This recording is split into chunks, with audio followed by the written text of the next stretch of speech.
Chapter 24.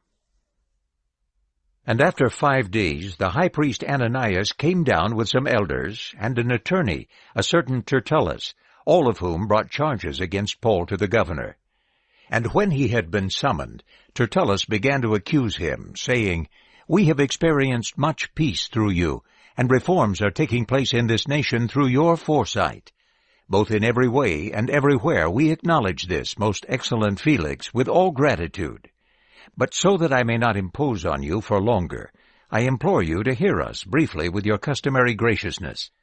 For we have found this man to be a public menace, and one who causes riots among all the Jews throughout the Roman Empire, and a ringleader of the sect of the Nazarenes, who even attempted to desecrate the temple. And we arrested him. When you yourself examine him, you will be able to find out from him about all these things of which we are accusing him." And the Jews also joined in the attack, asserting these things were so. And when the governor gestured for him to speak, Paul replied, "Because I know you have been a judge over this nation for many years, I defend myself cheerfully with respect to the things concerning myself.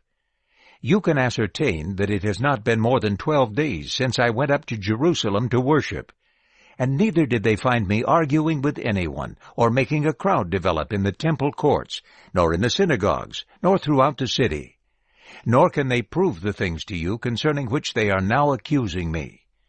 But I do confess this to you, that according to the way, which they call a sect, so I worship the God of our fathers, believing all things that are in accordance with the law, and that are written in the prophets, having a hope in God which these men also themselves await, that there is going to be a resurrection of both the righteous and the unrighteous.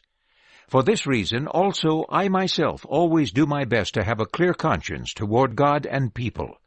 So after many years I came to practice charitable giving and offerings to my people, in which they found me purified in the temple courts, not with a crowd or with a disturbance.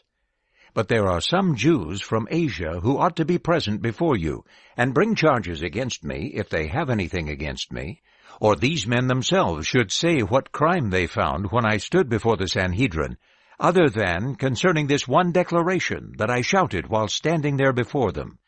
I am being judged before you today concerning the resurrection of the dead." But Felix, because he understood the facts concerning the way more accurately, put them off, saying, "When Lysias the military tribune comes down, I will decide your case." He ordered the centurion for him to be guarded, and to have some freedom, and in no way to prevent any of his own people from serving him.